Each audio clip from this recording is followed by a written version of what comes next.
El extraordinario. Extraordinarium. A Rosa María Calaf el viaje le viene de cuna. Yo procedo de una familia viajera, que es extraño, ¿no? Mi abuelo materno, que ya a finales del siglo XIX, principios del siglo XX, ya estaba viajando.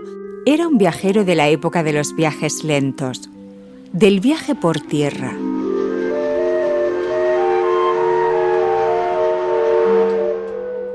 Del viaje por mar. Fue a Cuba, fue a la India. Por tanto, cuando nazco yo en el 45, mi abuelo me está contando historias de personas y lugares, o sea, no cuentos, ¿no? Y me lee cartas que recibe de la India que han sido escritas 3 meses antes. Su abuelo no le contaba historias fantásticas ni relatos infantiles. ¿Para qué? Él tenía relatos mucho mejores. Tenía cientos de historias reales que eran una fantasía. Y luego tengo la enorme suerte de tener un padre extraordinario lector que me lee. Y la primera lectura que recuerdo fue la Odisea.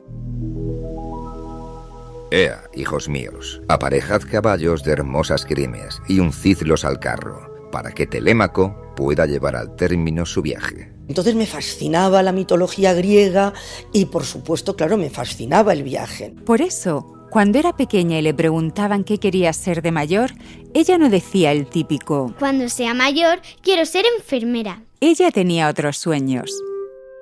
Yo decía que quería ser exploradora, porque realmente vivía ese entorno de curiosidad y de apreciación de lo diferente. Estudiar para exploradora hubiese sido complicado. ¿Cómo sería una diplomatura de exploración allá por los años 60? ¿Tendría lecciones de cartografía y navegación? ¿Harían cursos de primeros auxilios y medicina de campo? Lo único que entraría seguro en el programa de estudios serían las obras completas de Julio Verne. Fue notable el año 1876 por un acontecimiento singular, un fenómeno no explicado ni explicable, que nadie habrá indudablemente olvidado, prescindiendo de los rumores que agitaban las poblaciones de los puertos. Pero sus estudios tomaron un rumbo que tenían los pies mucho más en la tierra. Decidí hacer Derecho para estudiar carrera diplomática, pero ya me di cuenta que yo lo que quería hacer pues lo iba a poder hacer más como periodista que como diplomática, y realmente el periodismo fue mi pasaporte ya definitivo al viaje. Rosa María Calaf se hizo corresponsal para Televisión Española y durante décadas ha ido viajando por todo el planeta. Y eso es lo que he hecho toda mi vida. O sea, empecé en la Costa Brava, yendo en autobús a ver amiguitos al pueblo de al lado, y he llegado a casi los 80 años con 184 países visitados, pero exactamente con la misma curiosidad, el mismo entusiasmo y la misma pasión por ver cosas distintas o por regresar a lugares y personas.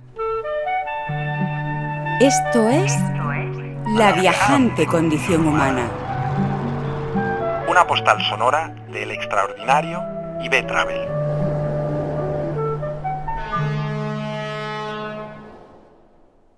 El diccionario está lleno de significados aburridísimos. Buscamos, por ejemplo, viajar. Viajar. Trasladarse de un lugar a otro. Mentira, no es. Pero la definición es tan parca que no cuenta ni la mitad de lo que es viajar. Para conocer la amplitud de esa palabra, es mucho mejor escuchar cómo la explica Rosa María Calaf. Viajar te hace que te encuentres permanentemente con lo diferente. Esa diferencia está formada por millones de historias de todo tipo. Historias que nos dejan estupefactos porque nos suenan absolutamente remotas. Y no remotas por lo lejanas, sino por lo insólitas.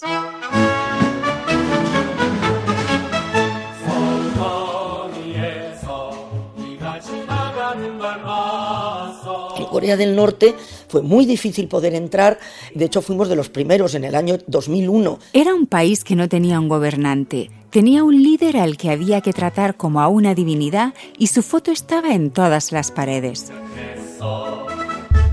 Era todo absolutamente controlado, estaba siempre vigilada. Pero Rosa María Calaf quería salirse un poco del marcadísimo circuito donde podía moverse Y entonces... Pido para ir a la peluquería porque ya en la Unión Soviética me había dado cuenta de que la peluquería es un lugar donde aprendes mucho del día a día. Y... a ver... Me dicen que por qué quiero ir, digo que yo necesito ir a la peluquería. Bueno, voy y era evidentemente un edificio inmenso donde había peluquería, masaje, etcétera, al que solo tenían acceso aquellos norcoreanos a los que se les daban unos vales, es decir, las élites, aquellas personas que se habían portado especialmente bien. O sea, no era que el norcoreano o la norcoreana pudiera ir a la peluquería libremente, ¿no? Y una vez allí... Lo primero que veo es unos carteles en la pared en los que hay distintos peinados. Todo el mundo que cierre los ojos imagine al líder norcoreano actual, a Kim Jong-un, con esos pelos de punta. Bueno, muy raros los peinados, pero lo más curioso era que había peinado por clase, es decir, el peinado de campesino, el peinado de oficinista, el peinado pues ya de director de fábrica. Esos eran los cortes de pelo masculino para cada oficio. En el caso de las mujeres, pues ama de casa, campesina, obrera de fábrica, es decir, que había un peinado por cada estamento social, que venía definido pues también por el trabajo. Rosa María Calaf era periodista y extranjera, y en esos carteles no había ninguna directriz para indicar cómo debían cortarle el pelo. ¿Y entonces? ¿Qué pasó?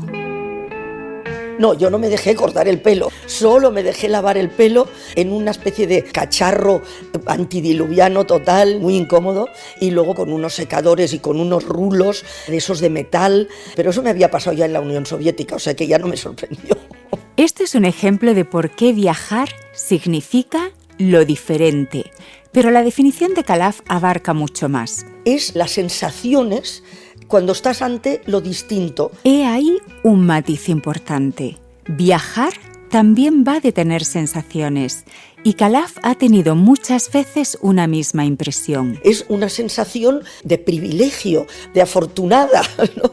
Y de pensar, ¿cómo tengo que aprovechar todos los minutos de todo esto, ¿no? Le ocurrió, por ejemplo, en el Salar de Uyuni, que está en medio de los Andes y al sur de Bolivia. Un mar de sal que es tan grande como la provincia de Asturias y que cuando deshiela, esas salinas inmensas se cubren de unos 20 centímetros de agua. Era una sensación insólita, de algo inimaginable. Yo fui cuando todavía, no hace tanto, prácticamente no había nada, había un solo hotel construido con sal, la cama era de sal. La mesa era de sal, los sillones eran de sal, con un colchón, por supuesto, pero todo era de sal. Y en ese escenario tuvo unas sensaciones y unas percepciones muy diferentes a las que había tenido en el resto de lugares a los que había viajado a lo largo de su vida. ¿Y qué ocurría? Que cuando tú salías a ese lago y caminabas por encima de esa sal petrificada, ¿qué estabas viendo? Las nubes reflejadas en el agua. Las nubes reflejadas en el agua.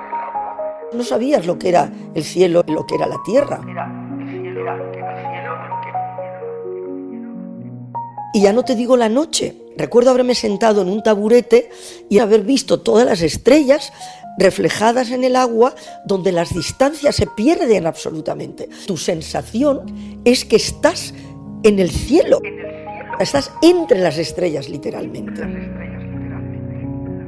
De todos sus viajes, Rosa María Calaf vuelve siempre con el recuerdo de muchas personas que ha ido conociendo. Pero para ella, el verbo volver significa mucho más. Ella se identifica más con una cita de un escritor que decía: su casa no era para vivir, era para volver. Y eso es lo que hace todavía. Estoy jubiladísima y con 70 y pico años y ahora casi 80.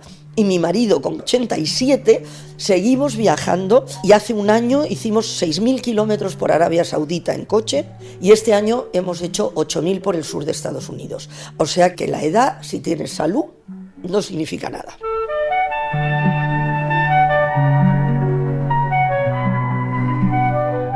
La viajante condición humana es un podcast del extraordinario y B-Travel, una colección de postales sonoras que exploran lo que realmente traemos de vuelta de nuestros viajes. ¿Tienes una experiencia de viaje acojonante? Cuéntanoslo en el buzón de B-Travel. Mándanos un audio de WhatsApp al 614-186-738. Al final de la temporada haremos un capítulo para compartir las mejores historias.